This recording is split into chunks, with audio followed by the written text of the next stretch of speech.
A yes from God blesses you. A no from God protects you. Waiting on God prepares you. Have you ever prayed for something with all your heart, only to feel like heaven was silent? Or worse, like God was saying no to the very thing you desired most? God always answers. It may be a yes, a no, or a wait, but in every case, He is working for your good. Think of a time you received an unexpected yes from God. How did it change your life? Now, think about a time when God said no. How did you feel? Did you later realize why? What is something you are waiting on God for right now? Years ago, I applied for a job that I was sure was my breakthrough. When the rejection email came, I was crushed. I questioned if I had missed God. But a year later, I received an even greater opportunity, one that fit me far better than the first. That no was actually my protection. God's answers yes, no, or wait are never random. Today, we will break down how each of these responses can shape your destiny. A yes from God blesses you. When God says yes, it is a direct blessing that aligns with His plan for your life. Every good and perfect gift is from above. James chapter 1 verse 17. Why God says yes, when it matches His divine plan, when we are ready for the blessing, when it serves His greater purpose. Solomon's request for wisdom, 1 Kings chapter 3 verses 5 to 14. Solomon asked for wisdom, and God not only said yes, but also added wealth and honor. Lesson: when God says yes, it is often beyond what we asked for. A person praying for financial breakthrough who suddenly received an unexpected provision. God's yes comes at the right time, in the right way. Write down 3 things God has said yes to in your life. Take a moment to thank God for His blessings. A no from God protects you. Understanding God's no.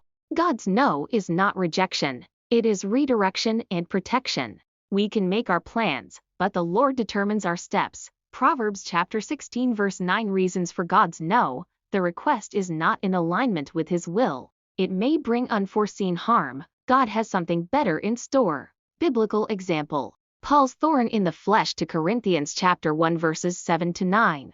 Paul asked God to remove his affliction, but God said no because His grace was sufficient. Lesson: sometimes what we want to escape is what God is using to refine us. Testimony of a no.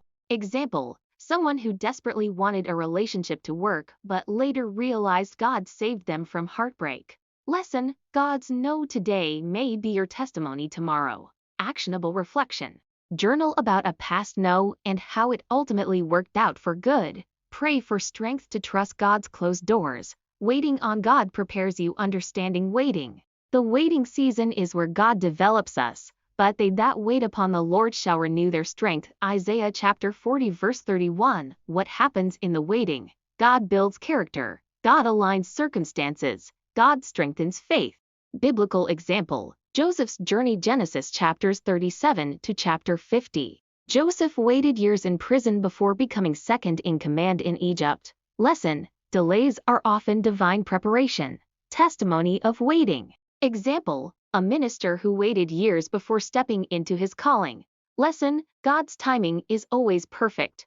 Actionable reflection: develop new skills during your waiting season. Meditate on Isaiah chapter 40 verse 31 daily. Dealing with ungrateful people. A faith challenge. Why people are ungrateful. Jesus healed 10 lepers, but only one returned. Luke chapter 17 verses 11 to 19. Lesson: not everyone will appreciate what you do, but God sees your faithfulness. Real-life testimony: the faithful teacher who never gave up. Sister Angela was a dedicated Sunday school teacher in a small church. Every week, she prepared her lessons with passion, praying that the children in her class would grow in their faith. She went above and beyond, buying them small gifts, writing personalized encouragement notes, and even tutoring some of them outside of church. But despite her efforts, she often felt unappreciated. The children rarely said thank you. Parents barely acknowledged her work. Sometimes they even complained when she disciplined their kids in love. She felt invisible. One day, she told her pastor, "I don't think I'm making a difference. Maybe I should step down." Her pastor encouraged her with Galatians chapter 6 verse 9. Let us not grow weary in doing good, for at the proper time we will reap a harvest if we do not give up. She decided to keep going. Years passed. She continued teaching, even when it felt like no one noticed. Then, 15 years later, a young man walked into her church. He was now a pastor. After the service, he found Sister Angela, tears in his eyes. "You don't remember me, do you?" he asked. She shook her head. "When I was a little boy, you taught me about Jesus. You gave me my first Bible. You encouraged me when I was struggling at home. You planted the seed of faith in my heart. Today, I am a pastor because of you." At that moment, Sister Angela realized her faithfulness had never been in vain. Lesson: even when people don't appreciate what you do, God sees it. Your kindness, your service, and your love are never wasted. Keep doing good, because the harvest is coming. Trusting God's timing. Why trusting God's timing is hard. We live in an impatient world, but God's timing is perfect. For everything there is a season, and a time for every matter under heaven. Ecclesiastes 3:1 Biblical example. Jesus' resurrection. Even Jesus' followers had to wait for God's perfect timing. Practical takeaway: encourage viewers to release control and trust in God's perfect plan. Spend daily time surrendering their desires in prayer. A yes blesses you, a no protects you, a wait prepares you. Pray for faith, trust, and clarity in God's plan.